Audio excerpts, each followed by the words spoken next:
السلام علیکم ورحمۃ اللہ وبرکاتہ نحمدہ ونصلی علی رسولہ الکریم اما بعد فاعوذ باللہ من الشیطان الرجیم بسم اللہ الرحمن الرحیم الصلاۃ والسلام علیک یا رسول اللہ الصلاۃ والسلام علیک یا حبیب اللہ وعلی آلک واصحابک یا نور اللہ صلی اللہ تعالی علیہ وسلم۔ سب سے پہلے آپ تمام حضرات کی خدمت میں دل کی گہرائیوں سے عید کی مبارکباد پیش کرتا ہوں۔ اللہ تبارک و تعالی ہمارے بندوں کی جانب سے اپنے اس مومن بندوں کی جانب سے کی جانے والی عبادتوں کو شرف قبولیت عطا فرمائے اور اسے ذریعہ نجات بنائے، اور یہ عید ہم سب کے لیے بے حد مسرور اور مسرت و شادمانی کا سبب ہو، آمین بجائے سید الانبیاء والمرسلین صلی اللہ علیہ وسلم۔ عیدین کے متعلق اللہ تبارک و تعالیٰ کا فرمان ہے وَلِتُكْمِلُوا الْعِدَّةَ وَلِتُكَبِّرُوا اللَّهَ عَلَى مَا هَدَاكُمْ، پارہ 2 آیت نمبر 185۔ روزوں کی گنتی پوری کرو اور اللہ کی بڑائی بولو کہ اس نے تمہیں ہدایت عطا فرمائی۔ ابن ماجہ حضرت ابو امامہ رضی اللہ تعالیٰ عنہ سے راوی کہ رسول کریم صلی اللہ علیہ وسلم فرماتے ہیں جو عیدین کی راتوں میں قیام کرے اس کا دل نہ مرے گا جس دن لوگوں کے دل مریں گے۔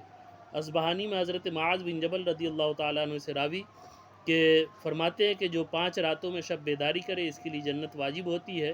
ذی الحجہ کی 8ویں 9ویں اور 10ویں راتیں اور عید الفطر کی رات اور شعبان المعظم کی 15ویں رات یعنی شب برات۔ ابو داؤد انس رضی اللہ تعالیٰ عنہ سے راوی کہ حضور اقدس صلی اللہ علیہ وسلم جب مدینہ طیبہ میں تشریف لائے اس زمانے میں اہل مدینہ سال میں 2 دن خوشی کرتے تھے، ایک مہرگان اور دوسرا نوروز۔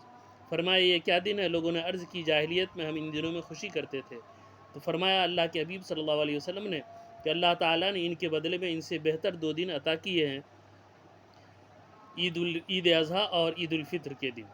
ترمذی ابن ماجہ و دارمی بریدہ رضی اللہ تعالیٰ عنہ سے راوی کہ حضور اقدس صلی اللہ علیہ وسلم عید الفطر کے دن کچھ کھا کر نماز کے لیے تشریف لے جاتے اور عید اضحیٰ کو نہ کھاتے جب تک نماز نہ پڑھ لیتے۔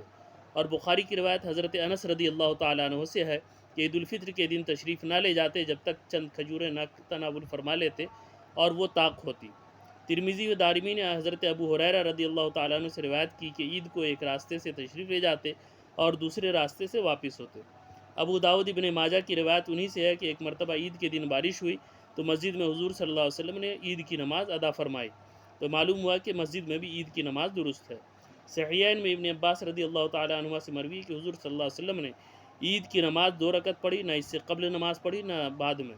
معلوم یہ ہوا کہ عید کی نماز سے پہلے کوئی سنت و نفل نہیں ہے اور نہ ہی اس کی عید کی نماز کے بعد۔ صحیح مسلم شریف میں حضرت جابر بن سمرہ رضی اللہ تعالیٰ عنہ کہتے ہیں کہ میں نے حضور صلی اللہ علیہ وسلم کے ساتھ عید کی نماز پڑھی، 1-2 مرتبہ نہیں بلکہ بارہا، اس میں نہ اذان ہوئی نہ اقامت۔ معلوم یہ ہوا کہ عیدین کی نماز میں اذان و اقامت نہیں ہے۔ مسئلہ ہے کہ عیدین کی نماز واجب ہے مگر سب پر نہیں بلکہ انہی پر جن پر جمعہ واجب ہے، اور اس کی ادائیگی کی وہی شرطیں ہیں جو جمعے کے لیے، صرف اتنا فرق ہے کہ جمعے میں خطبہ شرط ہے اور عیدین میں سنت۔ اگر جمعہ میں خطبہ نہ پڑھا تو جمعہ نہ ہوا اور اس میں نہ پڑھا تو نماز ہو گئی مگر برا کیا۔ دوسرا فرق یہ ہے کہ جمعہ کا خطبہ قبل نماز ہے اور عیدین کا بعد نماز۔ اگر پہلے پڑھ لیا تو برا کیا مگر نماز ہو گئی، لوٹائی نہیں جائے گی اور خطبے کا بھی اعادہ نہیں۔ اور عیدین میں نہ اذان ہے نہ اقامت، صرف 2 بار اتنا کہنے کی اجازت، الصلاۃ جامعہ۔ بلا وجہ عید کی نماز چھوڑنا گمراہی و بدعت ہی ہے۔ گاؤں میں عیدین کی نماز پڑھنا مکروہ تحریمی ہے۔ عید کے دن یہ امور مستحب ہیں: حجامت بنوانا، ناخن تراشوانا، غسل کرنا، مسواک کرنا، اچھے کپڑے پہننا، نیا ہو تو نیا ورنہ دھلا ہوا، انگوٹھی پہننا، خوشبو لگانا، صبح کی نماز مسجد میں محلے میں پڑھنا، عیدگاہ جلد جانا، نماز سے پہلے صدقہ فطر ادا کرنا، عیدگاہ پیدل جانا، دوسرے راستے سے واپس آنا، نماز کو جانے سے پیشتر چند کھجوریں کھا لینا، 3، 5، 7 یا کم و بیش مگر طاق ہوں، کھجوریں نہ ہو تو کوئی میٹھی چیز کھائے، نماز سے پہلے کچھ نہ کھایا تو گنہگار نہ ہوا مگر عشاء تک نہ کھایا تو عتاب کیا جائے گا۔ عیدگاہ سواری پر جانے میں بھی کوئی حرج نہیں مگر جس کو پیدل جانے پر قدرت ہو اس کے لیے پیدل جانا افضل ہے، اور واپسی میں سواری پر آنے میں حرج نہیں۔ عیدگاہ کو نماز کے لیے جانا سنت ہے اگرچہ مسجد میں گنجائش ہو، اور عیدگاہ میں ممبر بنانے یا ممبر لے جانے میں حرج نہیں۔ عید کے موقع سے خوشی کا اظہار کرنا بھی مستحب ہے، کثرت سے صدقہ دینا، عیدگاہ کو اطمینان و وقار اور نیچی نگاہ کیے جانا، آپس میں مبارکباد دینا مستحب ہے۔ راستے میں بلند آواز سے تکبیر نہ کہے۔ نماز عید سے قبل نفل نماز مطلقاً مکروہ ہے، عیدگاہ میں ہو یا گھر میں، اس پر عید کی نماز واجب ہو یا نہیں۔ یہاں تک کہ عورت اگر چاشت کی نماز گھر میں پڑھنا چاہے تو نماز ہو جانے کے بعد پڑھے، اور نماز عید کے بعد عیدگاہ میں نفل پڑھنا مکروہ ہے، گھر میں پڑھ سکتا ہے، بلکہ مستحب ہے کہ 4 رکعتیں پڑھے۔ یہ احکام خواص کے لیے، عوام اگر نفل پڑھے اگرچہ نماز عید سے پہلے، اگرچہ عیدگاہ میں، تو انہیں منع نہیں کیا جائے گا۔ نماز عید کا وقت بقدر ایک نیزہ آفتاب بلند ہونے سے ذقوہ کبریٰ یعنی نصف النہار شرعی تک ہے، مگر عید الفطر میں دیر کرنا اور عید اضحیٰ میں جلد پڑھ لینا مستحب ہے، اور سلام پھیرنے کے پہلے زوال ہو گیا تو نماز جاتی رہی۔ زوال سے مراد نصف النہار شرعی ہے، جس کا بیان باب الاوقات میں آپ کو مل جائے گا۔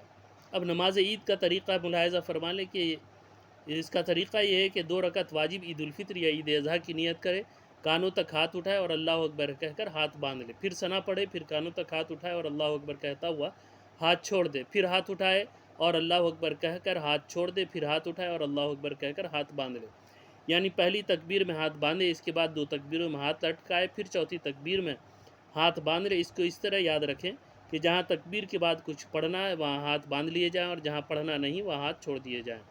پھر امام تعوذ و تسمیہ آہستہ پڑھ کر جہر کے ساتھ الحمد اور سورت پڑھے، پھر رکوع کرے، اور دوسری رکعت میں پہلے الحمد اور سورہ، پھر 3 بار کان تک ہاتھ لے جا کر اللہ اکبر کہے اور ہاتھ نہ باندھے، اور چوتھی بار بغیر ہاتھ اٹھائے اللہ اکبر کہتا ہوا رکوع میں جائے۔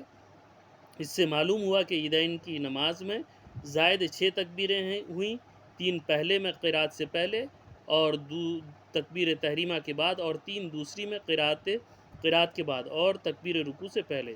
ان 6 تکبیروں میں ہاتھ اٹھائے جائیں گے، اور ہر تکبیروں کے درمیان 3 تسبیح کی قدر سکتہ کرے، اور عیدین میں مستحب ہے کہ پہلی رکعت میں سورہ جمعہ اور دوسری میں سورہ منافقون پڑھے، یا پہلی میں سبح اسم ربک الاعلی اور دوسری میں ہل اتاک پڑھے۔ تو یہ عیدین کے ضروری کچھ اہم مسائل تھے جو ہم نے آپ کی خدمت میں پیش کیے۔ السلام علیکم ورحمۃ اللہ وبرکاتہ۔